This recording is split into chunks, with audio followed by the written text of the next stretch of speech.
All right, guys, it is Thursday, and thank you for bearing with me for the last 2 weeks, not only being here in Nashville and away from the studio there in Dallas, but for putting up with this voice, It's going to be a while. This stuff is settled in, and I know that many of you have already sent your eulogies thinking that I'm dying and that your condolences have been well received. I appreciate that, but it has not been the COVID. You're like, how do you know? Did you get tested? No, I did not, and I shall not. You know why? Because screw them. I don't care. I'm not going to let the government know that I've got a sniffle. It's not their business. And you know what? As soon as the government starts telling me their business, I'll tell them my business. I want to know certain things, little things. I mean, we don't have to start with the big deal, like, who diddled a kid in New Mexico or on Epstein Island. I don't need to know all of that right up front. I mean, just give me a little bit to go on, like whose little bag of cocaine was it at the White House on the 4th of July? What happened to Barack Obama's chef? I mean, what happened to that guy? Remember he fell off a paddleboard a couple of weeks ago and boom, he's just gone, and like, what happened? We never heard, did we? I mean, has anybody found out anything about that? And that's not even the government. That's just information we want to know surrounding a former president's home. I just want to know what's up. What happened to Paul Pelosi? Like, did we ever really get to the bottom of what was going on at 2 o'clock in the morning at Paul Pelosi's house? There's just little conspiracies that are out there. It amazes me that in all of the debacle, in all of the stuff that we found out about Jeffrey Epstein, then only one woman got convicted from all of that, and nobody else's name has been revealed. So as soon as the government wants to tell me their business and the things that they know, and why did they reseal the JFK assassination files for another 60, 70 years? What about the aliens? I mean, are there aliens? I mean, we talked about that. I mean, we actually spent taxpayer dollars to have people come in and testify to Congress about the existence and the evidence for aliens and alien life, and they're here among us. What about that? Do we know anything about any of this stuff, or are we just going to put that out there and that's going to be one big distraction? And then, I mean, I'll go one further. We'll get into the deep dive. They just gave the discovery. The prosecution has just submitted the discovery to Donald Trump's defense team regarding these indictments. The amount of documents that they sent them would be like getting 8 copies of War and Peace, Leo Tolstoy's War and Peace, the biggest book ever written. If you got 8 copies of that every day from going back all the years until when Donald Trump announced he was going to run for president the first time, that would be 8 copies of War and Peace that many years every single day. That's how much documentation they had. That's not a justice system. That is overwhelming the defense so that they can't deal with a proper defense, legal defense for Donald Trump. That's what that is. They're just overwhelming them with documentation. I mean, that's enough documents to fill a library, literally a library. So that's not truly going after somebody. That is political persecution. We're just going to dump every document that we've ever had on top of this defense team, legal defense team for Donald Trump. So let's get to the bottom of that. How does that make any sense? I mean, we're living in a clown republic at this point. It's not even a banana republic anymore. This is a freaking circus, and it should offend you. It should piss you off. It should really bother you because they know that if they can, well, at this stage, they know they can get away with anything. I mean, we have octogenarians running the show. At least they're the puppet figureheads that are up there. And we're having to watch, every couple of weeks now, we're going to watch Mitch McConnell have a reboot. Did you see? Brandon, when you watched the Mitch McConnell freeze up again yesterday, what was your reaction to that? Well, I mean, this is why I would say I don't trust any of the politicians, because they're all old, corrupt fossils that need to be replaced, really. Yeah. And it's, you know, from a human level, it's disconcerting and it's sad when you see that. But in fact, why don't you play clip number 10 there, and let's take a look at old, you know, Cocaine Mitch just having a moment. What are my thoughts about what? Running for re-election in 2026. That's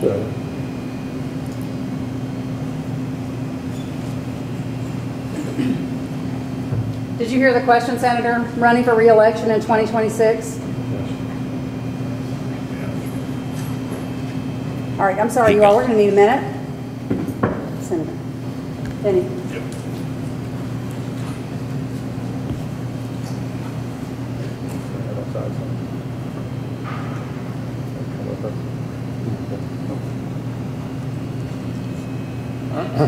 okay. Somebody else have a question? Please speak up. I don't think that the American political system is going to be satisfied until one of these old people just drop dead at the podium at this point, because that's what we're watching. I mean, you're literally watching a man die. And then she's going to walk up there and say, did you understand the question, Senator? Senator?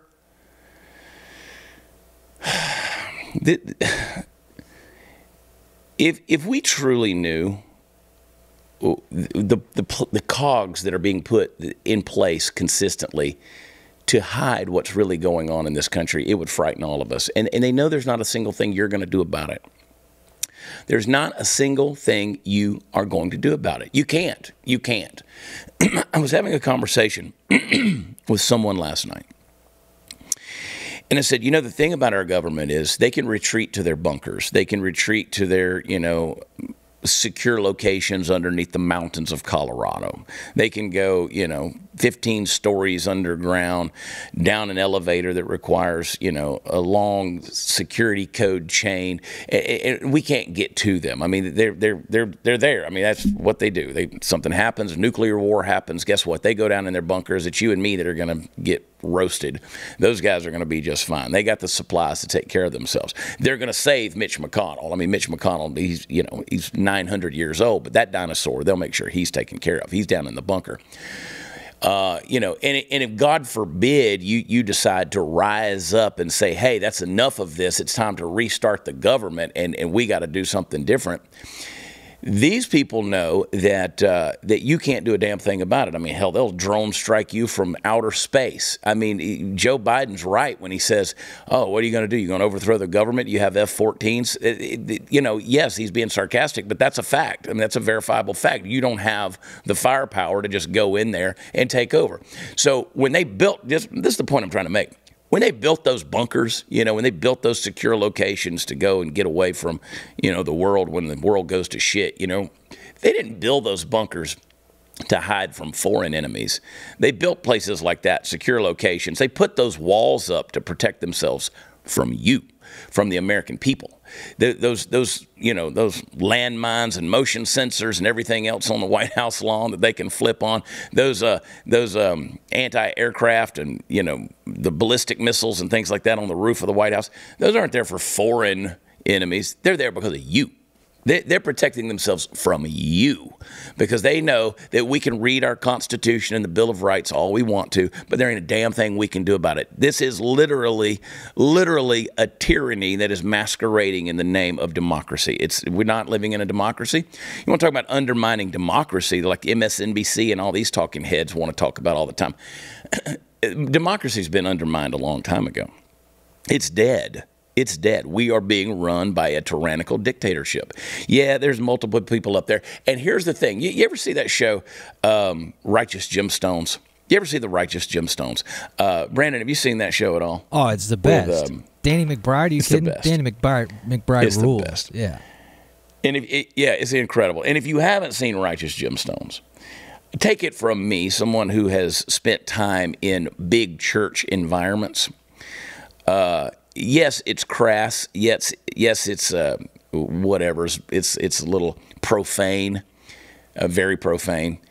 It's a hard look at how some of these mega churches are run. It's a very satirical look of how, you know, these families, these dynasties, if you will, run these big mega ministries. But it ain't far from the truth in a lot of ways. And here's the thing about that. Here's the thing about that. These big, mega preachers and all these kind of things, they actually think they're doing God a service. I mean, they really feel right in their heart by doing what they're doing with these illustrious, lavish lifestyles. And they think they're doing God's work, and therefore God's rewarding them. And so they do it with a sense of a clean heart, even though to you and me it looks very charlatan-ish, okay? And they know that if the truth got out there about how a lot of them live their lives, and don't come back at me and say, oh, my mega preacher, he's clean as the driven snow. Well, maybe he is. I don't really care, but there's a lot of them who ain't, okay? And I promise you, I know there's a lot of them who are not. And so, but in their mind, they're thinking, oh, if our congregation found out how it really was, well, that'd be detrimental to the congregation, and the whole thing would fall apart. And we're here doing ministry, so we've got to maintain a certain lifestyle and a certain look, okay? That's what the American government is doing, basically. They're putting on a charade in front of the American people, and in their mind, they're protecting your best interest, because as Americans, if they can keep you secure, and by secure I mean keep you comfortable, make sure that you have a grocery store to go to, gas to put in your car, there's air conditioning running in your house. Now, they're changing those things little by little. Like, if you're going to build a house in New York now, you can't put a gas stove in. They want to get rid of your ceiling fans. They want to limit you to 2 beers a week. Literally limit you. The Biden administration wants to limit you to 2 beers a week. If that's not control, I don't know what is. They're wanting to change these things. But if they can keep you feeling secure and just little by little chip away at your freedoms and chip away at your rights, then it's okay, because, hey, we're comfortable. And as I was having this conversation, talking about this with someone last night, we were sitting on an outdoor patio. And I was watching people walk up and down the street. And they were lost in their own little world, lost in their conversations and kind of doing their own thing, just kind of oblivious to the world around them.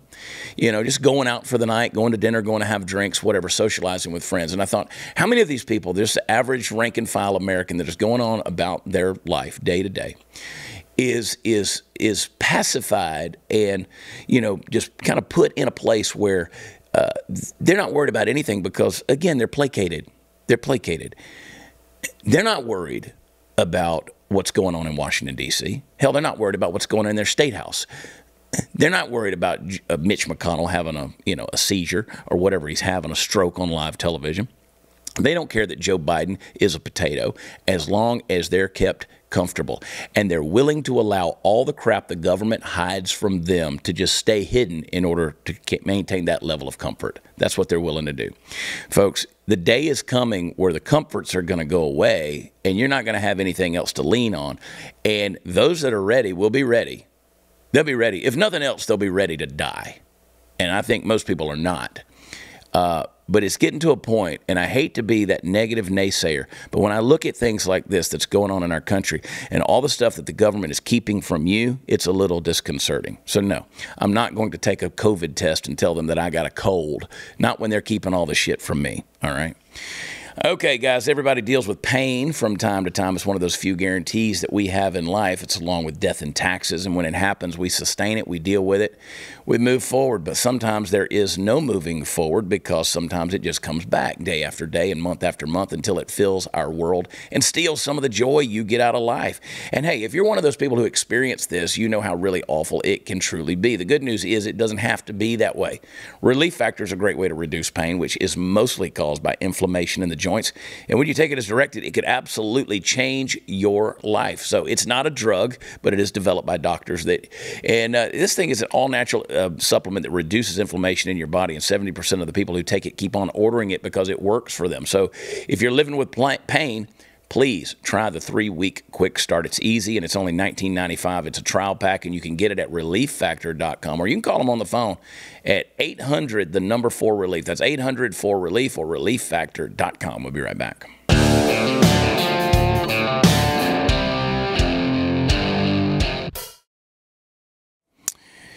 All right. let's get down here to this thing. Let's get to this article right here. Tucker Carlson warns of assassination attempt against Donald Trump. You know, I'm of mixed emotion. I'm of mixed feeling on that. My emotion on that is not good. I don't want anybody to get assassinated. But Tucker Carlson said we're speeding towards assassination. Now, you know, again, I'm not the kind of person who's going to compare assassination plots or people who were assassinated. I'm not going to compare Donald Trump to JFK. And while you may have warm, fuzzy feelings about Donald Trump did play into the system. He did play into the system. He sold us out in a big way to Big Pharma, to the vaccines. He sold us out in a big way to BlackRock and Vanguard. You do your own research on that, but he did. He allowed them to have more power. And, you know, JFK actually, in my opinion, fought the system in many ways. He was part of the system in many ways, but he also fought the system in many ways. They wanted him out. I'm not going to compare Donald Trump to JFK. I don't think that's a fair analysis or comparison in any way, shape, or form. But Tucker Carlson was on. He had an interview with Adam Corolla. And do we have the clip, Brandon? Play that clip if we've got it. What do you think the future holds? Is it? I don't know. I mean, are they going to let Trump be president? No, of course. I mean, look, if, they protested him, they called him names. He won anyway. They impeached him twice on ridiculous pretenses. They fabricated a lot about what happened on January 6th in order to impeach him again. It didn't work. He came back. Then they indicted him. It didn't work. He became more popular. Then they indicted him 3 more times. And every single time his popularity rose. So if you begin with criticism, then you go to protest, then you go to impeachment, now you go to indictment, and none of them work, what's next? I mean, graph it out, man. We're speeding toward assassination, obviously, and no one will say that, but I don't know how you can reach that conclusion. You know what I mean? Like, they have decided, permanent Washington, both parties have decided that there's something about Trump that's so threatening to them, they just can't have him. I mean, they're putting him on trial in March of next year in the J6 case, which basically consists of trying to send him to prison for the rest of his life for complaining about the last election. That's literally what it is. Again, if this were happening in Moldova, the State Department would issue an all-hands-on-deck order to let the world know this is not a legitimate government. And yet our government is doing it. It's like it's hard to overstate how bad this is. And I don't know where it's going, but there's a collision that's clearly imminent. And by the way, the president is senile in a way that's impossible to deny. Biden's not running the government, so like, I don't know. I've never been this worried about anything as I am about where this is going. You know, it's weird, Brandon. It's weird how I've been saying all these things for a couple of weeks, and nobody listens to my show, though. Nobody knows where they're I don't first. have the Tucker. No, I don't. I think Tucker Carlson gets his information from me. People are like, oh, just tell us jokes, funny man. No, I'm actually trying to save a country here, and it's like I'm sitting here telling you this same stuff. So I was in a group text here a minute ago with a bunch of influencers, and they sent a deal out about what do you think what would happen if they assassinated Trump, and I sent them the clip from our show from last week, the YouTube link. Like, here's what I said about it. Welcome to the party, pal. But here's what Carlson says, a permanent Washington. I like that phrase, permanent Washington. Maybe that's why he gets all the views. Tucker Carlson comes up with cool phrases like permanent Washington. In other words, those people that never get voted out. I mean, they just get there and they never effing leave, man. Permanent Washington. He says both parties have decided that there's something about Trump which is so threatening toward them that they cannot have him in office. Yeah, dude, that's it. I'm like, and he breaks it down so eloquently. Another reason why people watch Tucker Carlson and not me. of saying, look, they did all these things, and his popularity just gets bigger and bigger.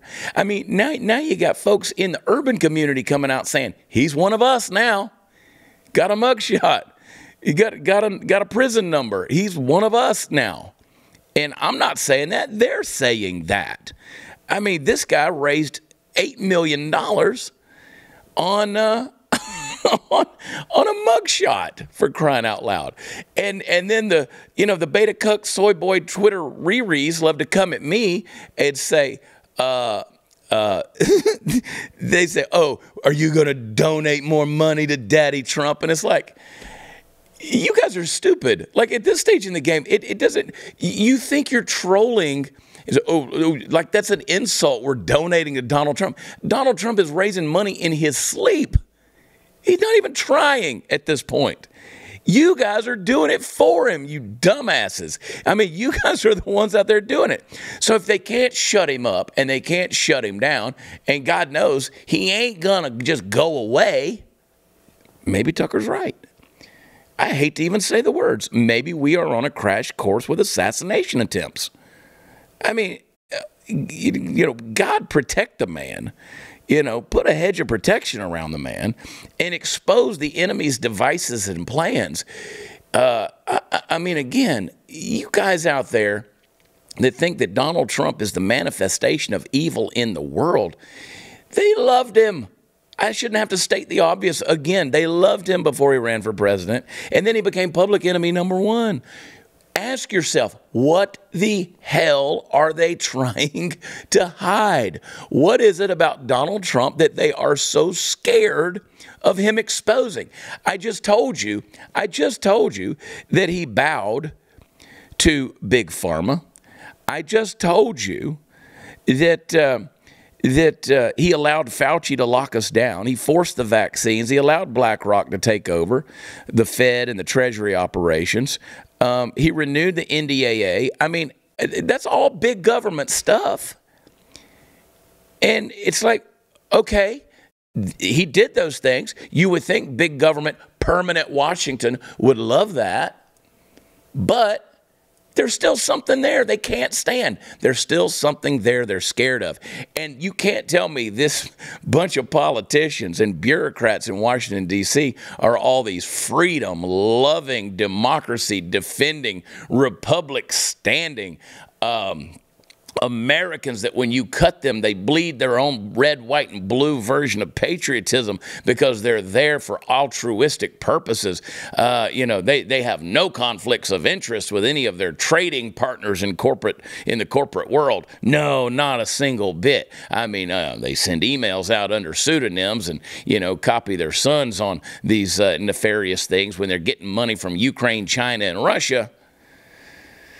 But they love freedom so much. They love freedom so much that Donald Trump is just a threat to all of those things. No, maybe it's something else. Maybe you look closer at the Biden administration, for instance, just a microcosm, for instance. He's naming he named a beer czar, like an alcohol czar. Why do we keep naming czars? All you Ukraine apologists out there that hate Russia, and again, understand, let me be very clear. I hate Ukraine and Russia equally, all right? So if you're wondering, yeah, Vladimir Zelensky's trash, and so is Vladimir Putin, okay? They're both trash. But those of you out there who think that Ukraine is some utopian unicorn in Eastern Europe that everybody should just bow down to and send all of your money and retirement funds to, this administration that's in place, they keep appointing czars. There's a border czar, there's a drug czar, there's an alcohol czar now. All these czars. I don't know if you know where the term czar comes from. It comes from the word Caesar. You take it back to ancient Rome. That's what the people who ran Russia call themselves. They were czarists.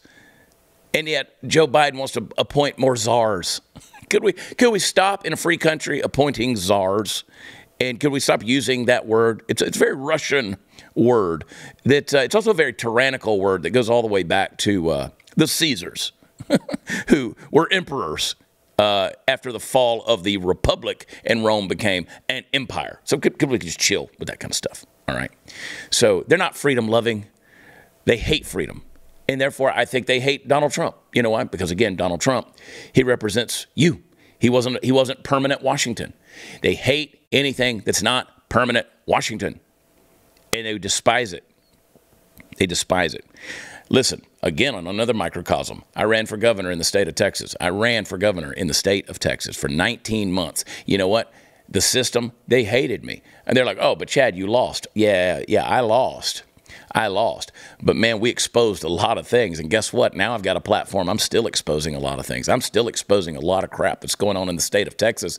And you know what? People actually listen to the things that I'm saying. So you know, if you want to, you look at Sarah Gonzalez. Sarah Gonzalez, she didn't run for office, but look at all the things she exposes with Defend Texas Kids. Look what I'm exposing with Strong Borders for Texas. You know what? I'm a grassroots guy, and they hate me. You know why? Because I'm not permanent Austin. I'm not permanent Washington. I'm not permanent government. They hate people who come and become that little squeaky wheel that they just can't get rid of. And Donald Trump is a squeaky effing wheel. And they're going to try to get rid of him any way they can. All right, guys, cleaning your guns. I love using Barrel Buddy. I'm going to go home today, and I'm going to clean some guns. I may even shoot some guns this weekend. I need some of that therapy.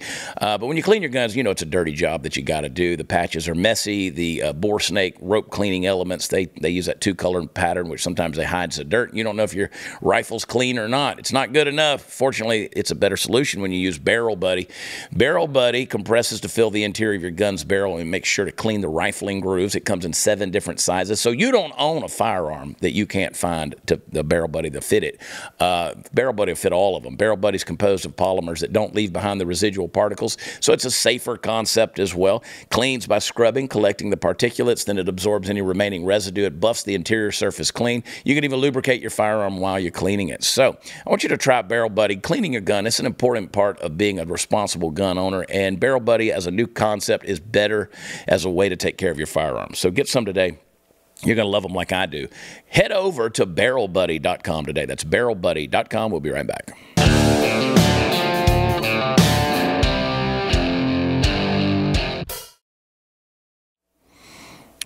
All right, let's change gears just a little bit. This Oliver Anthony guy, Joe Rogan had him on, you know, the comedy mothership down in Austin. They did a little surprise guest appearance. He came out there and sang a song, and you know, Oliver Anthony, this interesting phenomenon. Now, I know a lot of you guys say, I don't think that's important. Well, maybe it's not, but I kind of think it is. The reason I think it is because it reminds you that the voice of one person who says the right thing in the right way, with the right spirit, the right heart behind it, with what seems to be the right intentions, can really make an effective difference.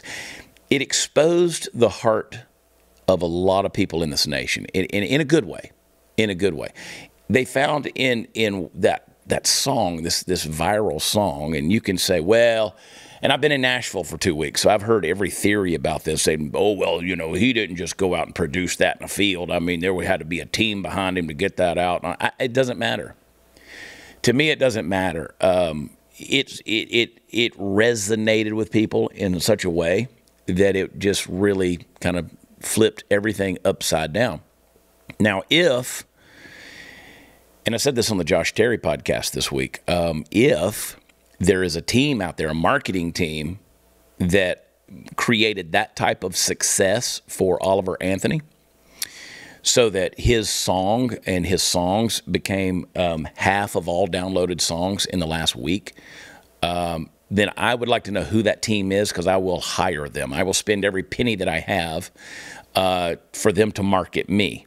If they're that good, then there's a lot of people that would be beating down their door to hire that marketing team to get the same results that Oliver Anthony got by releasing a song, you know, that's sung in, you know, the way that it is. And boom, it just absolutely flips everything. The whole music industry and the way we're thinking right now, everything just flips it up on its ear. But he had him on, Joe Rogan had Oliver Anthony on, and they had a great conversation. And it's great because you see, one, you get to hear, you know, the heart of a guy like Oliver Anthony. But then you get to watch Joe Rogan, who has the biggest show in the world. have to process some of these things. So I want you to watch a couple of clips because, first of all, even if you've seen the clips, I want you to watch them again. Here's a guy who, for all intents and purposes, has never been kind of in the spotlight or in the limelight, and now he's thrust into the biggest show in the world. How would he behave? How's he going to say? I mean, you want to be liked. I mean, I could tell you, if Joe Rogan has me on his show, I want to be likable. You want to come across as likable. I don't know if I'm capable of that anymore in my life. But he goes on, and he's got this platform. He could do anything he wants to do. And this is what he chooses to do with Joe Rogan. Play clip number 2. And I'm still in the infancy stages of a lot of this. Like, I've read a lot of Psalms, Proverbs, and Ecclesiastes, and Luke, and there's other good books, but just trying to, I don't know, like trying to restructure, I guess, on a granular level, like I guess the neural pathways in my brain that have certain habits and certain ways of thought, like I've tried to retrain that to, like there's things it says, like, and I'll be very brief with this, I promise, but like one thing, ironically, it's Proverbs 4:20, which I thought you would like. So if there's anything better. Perfect. Read it. Preach. My son, pay attention to what I say. Turn your ear to my words. Do not let them out of your sight. Keep them within your heart. For they are life to those who find them and health to one's whole body. Above all else, guard your heart, for everything you do flows from it. Keep your mouth free from perversity. Keep corrupt talk far from your lips. Let your eyes look straight ahead. Fix your gaze directly before you. Give careful thought to the paths for your feet, and be steadfast in all your ways. Do not turn to the right or the left. Keep your foot from evil. But that's pretty profound. That response from Rogan is great. I don't care what. That's offensive. He's used the F word. Get over it. It's very profound what he just said. When you watch a guy, I don't think Joe Rogan has, I'm going to go out on a limb here and say Joe Rogan hadn't spent a lot of time reading his Old Testament, specifically reading the Proverbs, and he hears that, and for the first time he's hearing a certain level of wisdom, of guidance for life, and he goes, hey, that's pretty profound. I like that response. You give me that response all day long. Give me some people who are willing to sit in the church, and when they hear something like that, they go, that's pretty profound. Now, if that offends you, that means you got a religious spirit and you need to get over yourself. But I don't really care. I'm just telling you, that's the response you want. And you got a guy like Oliver Anthony. You got a guy like Oliver Anthony who's going to step up there and say, hey, I got the biggest platform in the world. Let me read my Bible to you.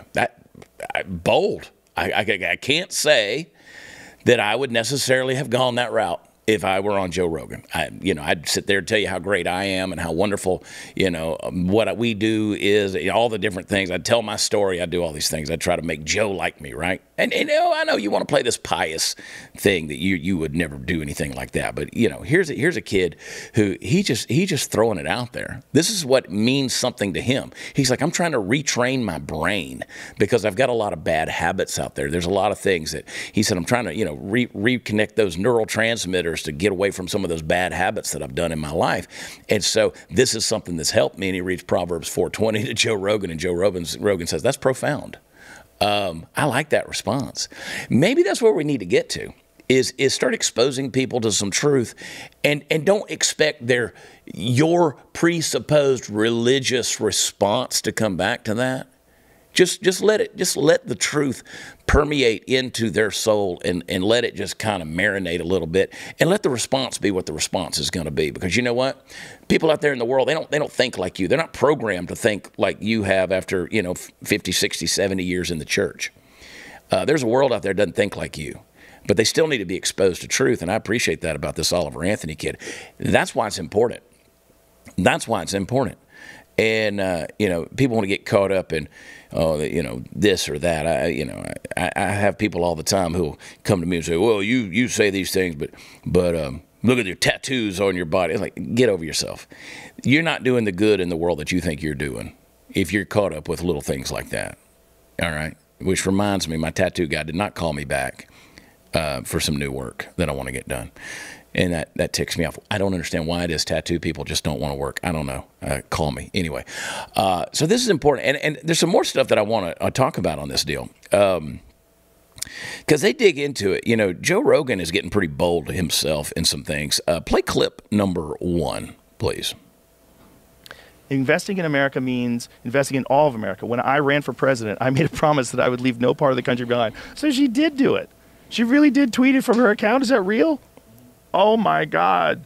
Oh, my God. She really did do it. Oh, my God. That's so crazy. So, of course, when you read his tweets, it sounds like her. Like, she's got a very politician way of doing it. She's like an AM radio DJ, well, that's version, her job, right? Like, version of what a press secretary is, like a politician. Because, you know, AM, all right, here we are on the drive. I'm Mike, and I'm with The Rock, you know, or whatever. With the sidekick. And maybe that's what attracted people to Trump, and maybe what attracts people to, like, thank God I haven't.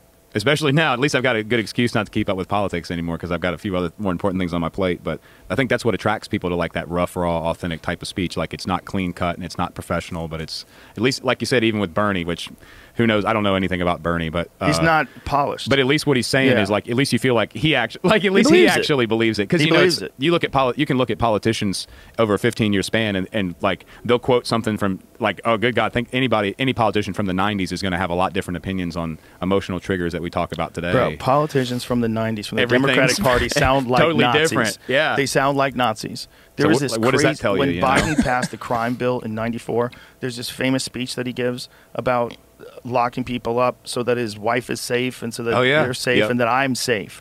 And it's just, it sounds like right-wing, like Proud Boy speech. Fucking crazy. It sounds like a patriot speech. No, like what you worry about militias saying. I know very little about any of this, but my understanding is I know for sure with Hillary Clinton, but I think even with Obama, originally their stance was very much against gay marriage, and then it flipped around. She didn't support gay marriage till 2013. Yeah. 2013. Isn't it funny? Isn't it funny when you got a guy like Oliver Anthony who comes on there and is like, I don't know much about this, but I do remember this part. And they're like, yeah, see? They want to bury that stuff. They don't want you remembering that Barack Obama and Hillary Clinton were opposed to gay marriage. They don't want you remembering the things that Joe Biden said about, you know, locking up and staying away from the racial jungles and all of those things. But, again, they're calling it out. We're going to get into some more. Hang tight. We'll be right back.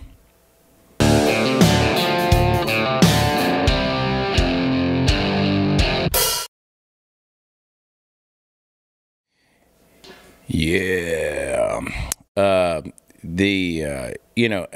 Oliver Anthony, I mean, when you get thrust to the limelight that fast, you got a lot of stuff that everybody's got an opinion, right? They don't know anything about you. That's an interesting phenomenon, right? Social media has done this for us. Suddenly, you get thrust to the limelight. Literally, nobody knows you. They don't know anything about you, but everybody has an opinion about you. It's a fascinating thing, human nature, how we do that, how we rush to pull people down.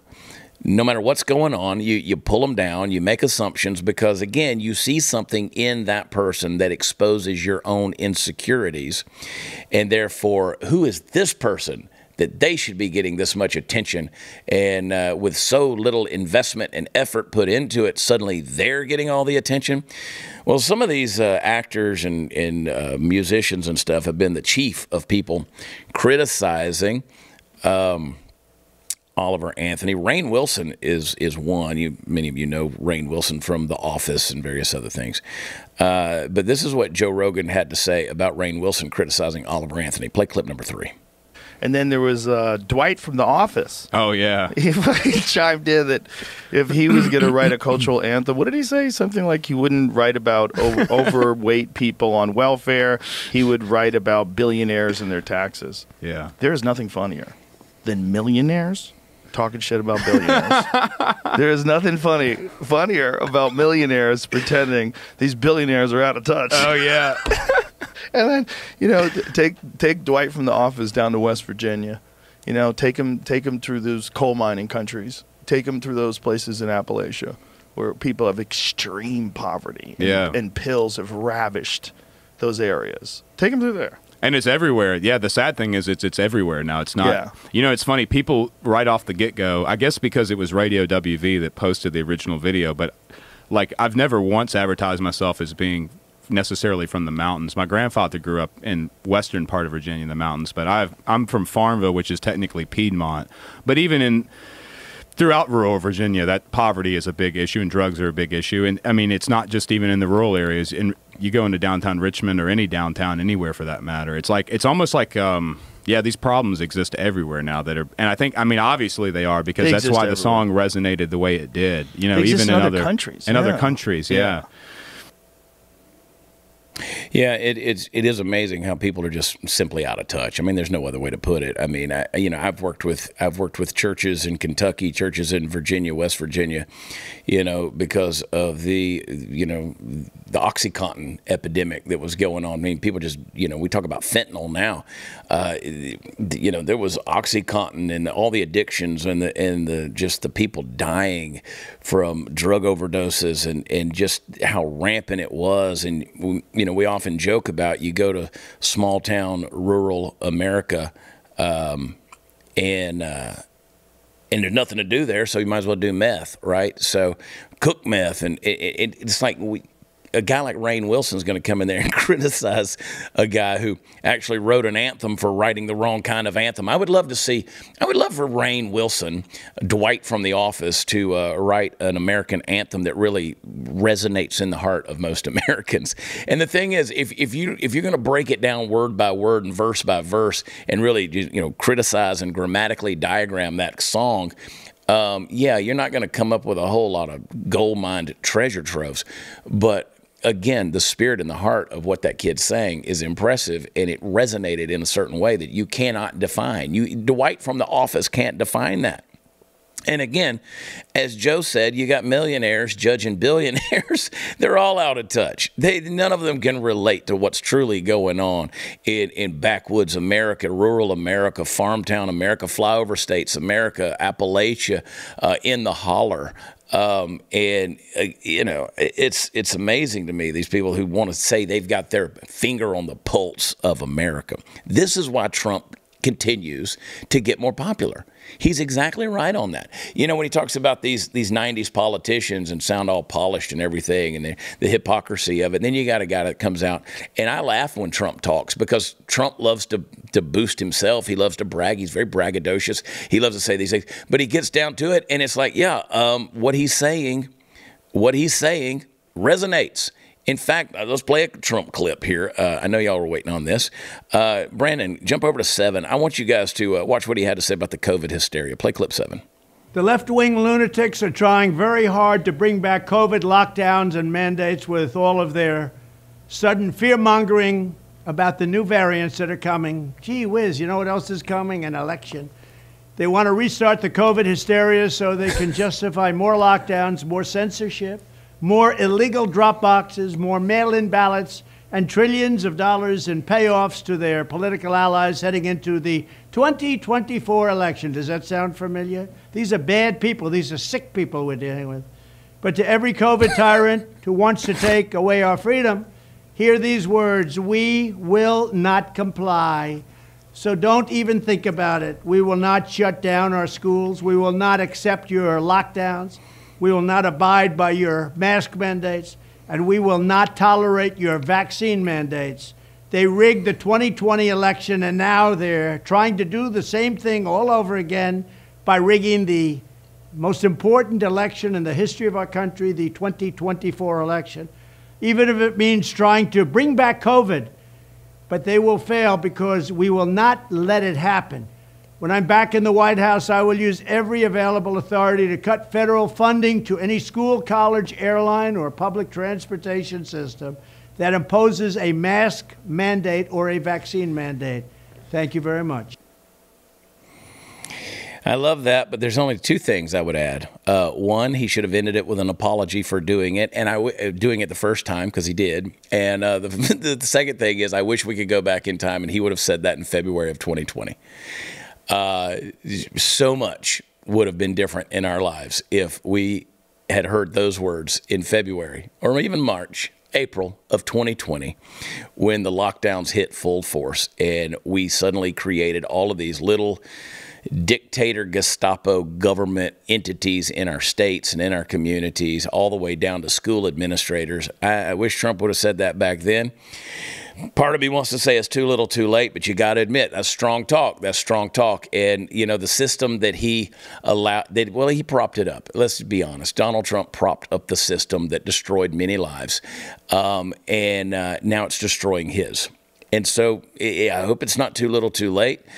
He's come around to our way of thinking, but I wish he had said those words back in 2020. It would have made a difference.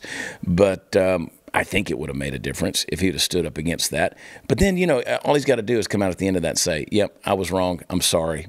This is what we should have done the first go around. But here we are. And but again, back to the point talking about Oliver Anthony and that interview, I think that's the kind of language America needs to hear. I think that's the language Americans want to hear right now. And I hope we hear more of it. Yeah, I mean, I don't know. Donald Trump's starting to look like a righteous gemstone. He could be Donnie Gemstone with that hair. He's starting to look kind of like a TV preacher. I mean, he's always had the hair, but now it's getting a little more squared off and more full on the side. Got the sideburns working, that kind of deal. But preach, Donnie, preach. That's what I want to hear. Oh my gosh, we got more to get into, but I want to take a quick break. If you guys haven't subscribed to Blaze TV, subscribe. blazetv.com/Chad. Use promo code Chad. Hang tight. One more thing I want to tell you about after the break. We'll be right back.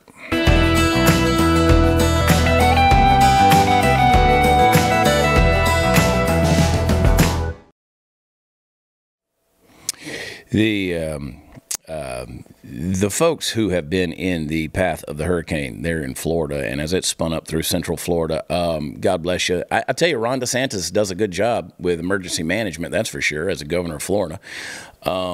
Wish he would have just kind of hung on to that job, focused on that a little bit longer, and let us get through some other things, because his presidential campaign ain't looking so great. But I don't want to politicize that. A lot of people have dealt with a lot of damage and a lot of problems, and just stuff that you know. And then again, immediately the talking head Riri's want to come on there and say it's being intensified because of climate change. Stop. Let people rebuild. Let them grieve. Let them deal with what they've got to deal with. Our heart goes out to those folks, and I always want to encourage people, if you're looking for a way to get involved and help people who have been involved in a disaster, check out Mercury One.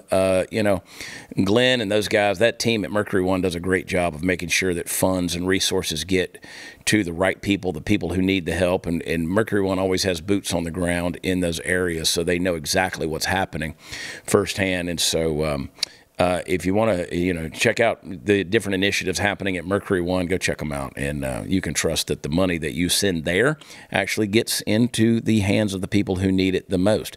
So, again, from Nashville, I hope you guys will join us for overtime. I got a couple of things I want to get into. I'm going to talk about your favorite person for just a few minutes on overtime, and you're going to love my analysis of it. But you can only get it if you're subscribed to Blaze TV. So blazetv.com/Chad. Use promo code Chad. 2 weeks I will be in Kansas City for 3 nights. The Comedy Club of Kansas City. Going to be there the 14th, 15th, and 16th. You can go to watchchad.com. That's where all the fun stuff is.